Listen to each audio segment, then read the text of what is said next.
कोपरगाव तालुक्यातील कोळपेवाडी, माहेगाव देशमुख, कोळगाव थडी व परिसरात 13 ऑगस्टच्या रात्री ते 14 ऑगस्टच्या पहाटे सुमारास एकाच वेळी 4 ठिकाणी चोरी झाल्याची घटना समोर आली आहे.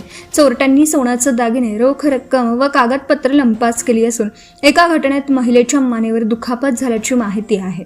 माहेगाव देशमुख येथील संतोष जाधव यांच्या घरात चोरी सुरू असताना त्यांच्या पत्नी जाग्या झाल्या. त्यांनी आरडाओरड केल्याने चोरट्याने त्यांच्या गळ्यातील मंगळसूत्र ओढल्याने मानेवर जखम झाली. त्यानंतर चोरटा मंगळसूत्राचा काही भाग घेऊन पसार झाला. कोळपेवाडी येथील नामदेव राजबा कोळपे यांच्या घरातूनही रोख रक्कम व दागिने चोरीला गेल्याची माहिती असून त्यांच्या लहान नातीच्या कानातील दागिने काढण्याचाही प्रयत्न झाल्याचं सांगण्यात येत आहे. तसेच माहेगाव देशमुख शिवारातील राजळे यांच्या घरात आणि कोळगाव थडी येथील वैशाली जनार्दन निंबाळकर यांच्या घरातही चोरी झाली. निंबाळकर यांच्या घरातून सोन्याचे दागिने व 50,000 रुपये रोखसह एकूण 1,14,000 रुपयांचा मुद्देमाल चोरीला गेला आहे. विशेष म्हणजे चोरी झालेल्या परिसरातील काही मोटारसायकलींचे चोख काढून ठेवल्याचंही आढळलं. त्यामुळे नागरिकांमध्ये भीतीचं वातावरण निर्माण झालं आहे. घटनेची माहिती मिळताच कोपरगाव तालुका पोलिसांनी घटनास्थळी पाहणी करून तपास सुरू केला आहे. या प्रकरणी गुन्हा दाखल करण्यात आला असून चोरट्यांचा शोध सुरू आहे. सम्राट न्यूजसाठी मिलिंद विघे, कोपरगाव. गंगाधर जाधव. मी संतोष गंगाधर जाधव आणि माझी पत्नी सविता संतोष जाधव. आम्ही या घरामध्ये शेजारचे आम्ही समोर झापात झोपलेलो होतो. तर रात्री 2:45च्या आसपास चोर आले आणि एकच होता. तर मांडणीवरचे डबे उचकले, काही डबे बाहेर आणले, उचकपाचक केली, एक मोठा डबा पसार केला. त्याच्यानंतर त्याच्यात फळीवर परत ते डबे काढायला गेले. त्याच्यातून एक डबा पडली का वाटी पडली, तो आवाज झाला आणि त्याच्यामुळं ही माझी मिसेस जागी झाली. म्हणून ती त्याच्याकडे बघायला लागली.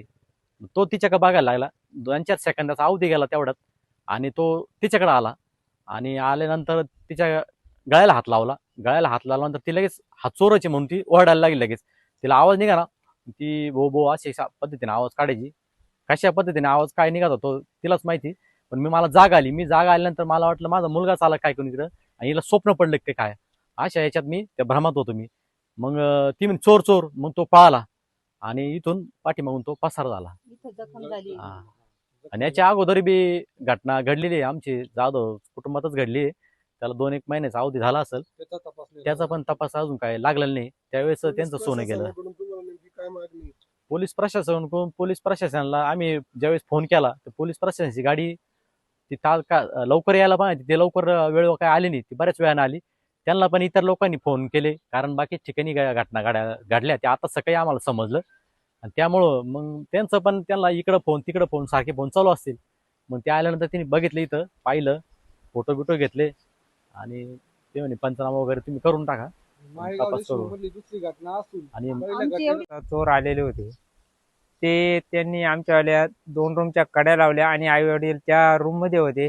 त्या रूम मध्ये घुसले आणि खिशात काही थोडेसे पैसे होते ते काढून नेले. आणि एक माझ्यावाली पुतणी आहे, तिच्यावाल्या कानाला काही लावल्यानंतर ते टोचल्यानंतर ती ओरडून उठली आणि त्याच्यानंतर ते पळाले. आमच्या गाड्यांचे प्लग वगैरे साईडला काढून फेकलेले आणि ते पळून गेलेले.